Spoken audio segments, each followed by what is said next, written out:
very current today. I think the survey in the Gyanvapi Mosque was concluded today. Am I right, Sanjay? I think today was the... Yes, and my hunch is that it's only the first round. Oh, okay. But isn't it anybody's guess that there is, I mean, everybody knows that there is a temple there.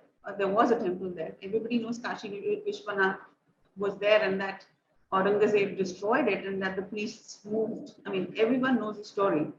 Anyway, I mean, I don't think the courts work on the basis of stories, but proof is required. So my question actually is to do with Gyanvapi Mosque is only the beginning. It has led to the,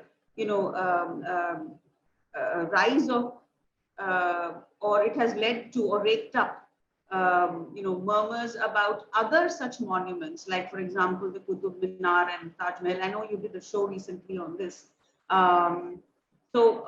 Are these, what do you see happening here, Sanjay ji? Is it just a few isolated cases? Initially, we thought it was only Ayodhya, and then, of course, then the protest or the demand for Kashi and Mathura, and now Qutub Minar, Taj Mahal. So what do you think is happening here? Could you make probably, put all of this in perspective for us? See, this whole business started, the first documentation of this was done by Sitaram Goelji. This is the book. No, the one he talks about the Islamic invasion of Hindu temples. I think another book. This is the volume 1. The Hindu temples, what happened to them? What happened to them? Yes. So this is the volume 1. The second volume is also here. This is the second volume. This is the Islamic evidence. So he proves this with Islamic evidence, and he's got a list here. He's got a list of those temples. This was the list he prepared. Here's this page 72. Wow. Yes. And he included only those temples on which there was firm evidence that he had collected. And this was about a list which was about 2,000 temples. 2,000 temples. So this 2,000 temples, and then he invited Lal Krishna Advani ji to the launch of this book. By the time Ayodhya movement had already started. The Ayodhya movement had already started in a very big way. In fact, people who know Ayodhya, I was there as a child. I was in 5th standard at that time. My father was posted in Faizabad, which was the district headquarters where Ayodhya was situated. Basically, they are twin towns. You've been there. So he was posted in Faizabad. And even at that time, as a child, I was exposed to this, where the entire atmosphere, the whole environment was full of the tales of the sacrifices that Hindus did. And I think at that time they used to talk about the 86 battles that took place to liberate the temple. I think the public always knew this, especially in and around Kashi. But then this documentation was done for the first time by Sitaram Goelji when he invited Lal Krishna Advani to the launch. Very unexpectedly, he betrayed Sitaram Goelji and announced that we are ready to give up on all other claims if they give us Ayodhya. Ayodhya. Oh my God. So you can see political parties will always be political parties, howsoever much we give them credit. And then, of course, the people never accepted it. And then the slogan started that Ayodhya to bas jhanki hai, Kashi Mathura. Kashi Mathura, baki hai. And of course, you know how it went as far as the Ayodhya was concerned. And after Ayodhya happened, then Vishwa Hindu Parishad, of course, was at that time led by a stalwart like Ashok Singhal. And right now, it's not even a shadow of that kind of a body. And I'm not sure whether it would be able to helm this kind of a movement again. But if it doesn't, then somebody else will. Because these are causes that create their own leadership. Correct. And because somebody said, I was mentioning, I just had a session before I came on to yours, this recording. One broadcaster recently said, he also comes on Jaipur Dialogues, Pradeep Singh, and he said कि कौरवों ने 5 गांव देने से मना किया था और उनको पूरा राज देना पड़ा. Then I added my own bit in a tweet कि न केवल राज्य गंवाया, जान भी गंवाई. Jahan bhi gawai, correct. So right now this situation is that kind of an inflection point, and I don't think the Ashraf Mullah Maulana who lead the Muslims in India, they have that kind of a wisdom that they still continue with their supremacist ideology. They still think that they can conquer India back and turn into a fortress of Islam. They still think that's why I think this is possible. They still think that they will turn everybody into a Muslim because they have to go to Jannat themselves. So they must subject everybody else to this kind of a torture because the Ashraf Mullah Maulana must go to the Jannat. Everybody else may be damned. So they will not give up. Their behavior has been consistent ever since they set foot in India.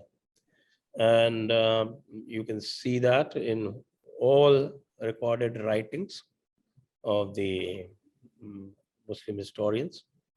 We've got a lot of these writings available. You've got translations from Eliot and Dowson into English. And if you want in Hindi, then Sayyid Athar Abbas Rizvi has translated it in English. And that translation has got translated by the AMU itself into Hindi. Though they have now tried to disappear those books. But then there are ways that the things can reappear.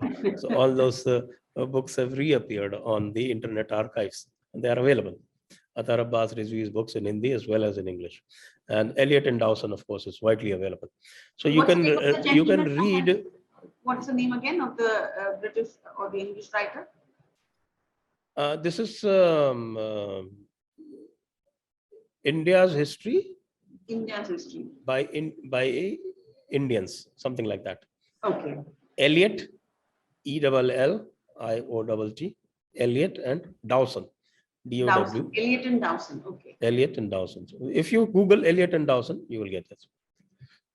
India's history as written by its own historians.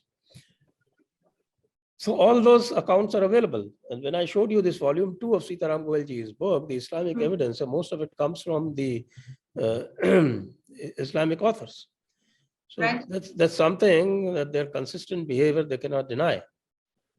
And I have actually looked at their consistent behavior, and I written an article about the Sufis. Then I have quoted that. Yes. You can start their great Sufi, the Mujaddid Al-Fisani, the Ahmad Sarindi, from there to their successors, his son, his grandson, who was the mentor of Aurangzeb. That's starting from there right down to these Abdul Rahim, Shah Waliullah, all those names that I took. This Sayyid Ahmad, Iqbal, consistent. That's separatism, that exclusivism, that supremacism. At which point does Sufi get associated with inclusivity and the kind of, because everybody just loves, whenever they talk about Islam, they talk about Sufism, and I don't know. I know you've covered this topic extensively, but I'm also curious as to how could something so something be so misunderstood, so that's what's called propaganda. What else is propaganda? Just because they sing and dance, people think they're moderate. At least they should also try and translate what they're singing. Just because they don't do. They're twirling, they seem to be like, very liberal and very... The whirling dervishes, just because they whirl around, they're called kafirs by the Devbandis. That doesn't mean that they do not call you as a kafir. Basically, what has happened with the Sufis, that because when they started out at that time, in 10th century or so, there was a huge conflict within Islam. And that was a time when these Shariat Walas actually won that contest. And till that point, there was definitely an inclusive chapter to this Sufism. If you look at these, what people do is that they will quote Rumi and they will quote some other ancient Sufi. At that time, the tasawwuf, as it is called, Sufism, it's called tasawwuf. So tasawwuf was not subordinated to Shariat. Okay. So it is from that time that these people, when they do propaganda, then they talk about the 10th century. But they don't tell you that in the 11th century, a guy Sufi called Al-Ghazali came, which heralded the victory for the Asharis over the Mutazallis. They used to be at that time, the rationalists. And that victory ensured that Tasawwuf was firmly subordinated to Sharia. Oh. So once it has come under the Sharia, then there's the question. You're not different. That's what I ask everybody. Can a Sufi disregard Sharia? They will either not answer you or they will say yes. In either case, if they are subordinate to Shariat, then they are exactly like every other Ashraf Mullah Maulana. Right. If you see the history of massacres in the Indian subcontinent, all the great massacres were led by these Sufis. You look at the evidence I've given in Unbreaking India, that chapter I have written that all the great massacres, Malabar, that was a Qadri Sufi, this Abu Musliar, and that, what's his called, the other guy who established the Dawla, Al-Dawla. Dawla is an Islamic rule, Islamic kingdom. So you're saying that Kunj Ahmad, his name was Kunj Ahmad Haji. So Kunj Ahmad Haji and Ali Musliar, they were both Sufis, Qadri Sufis. Look at Noah Khali. What was Noah Khali? That was Nizami Chishti, Ali Sarwar, Hussain Sarwar. And look at all the killings that happened in Punjab. All these Sufi tariqas who were leading them. Look at the killing of the gurus. That was Naqshbandi Chishti, this Ahmad Shah, Ahmad Sarhindi. He was the one who inspired the killings of the gurus, of the Sikh gurus.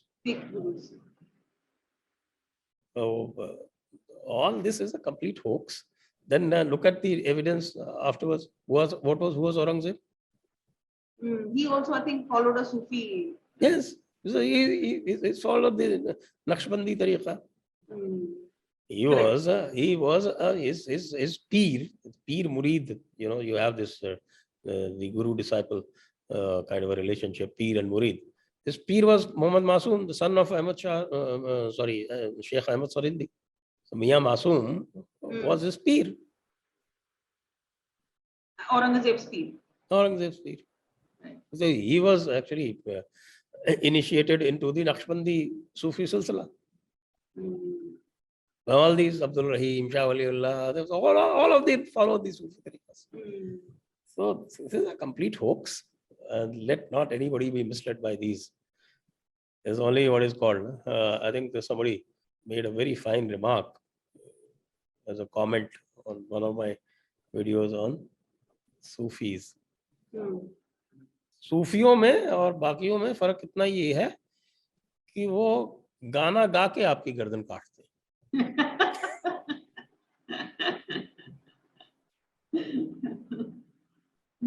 Correct.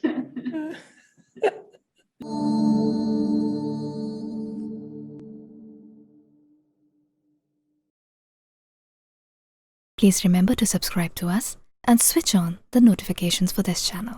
For our other social media links, more content, and to support our work, please visit citti.net.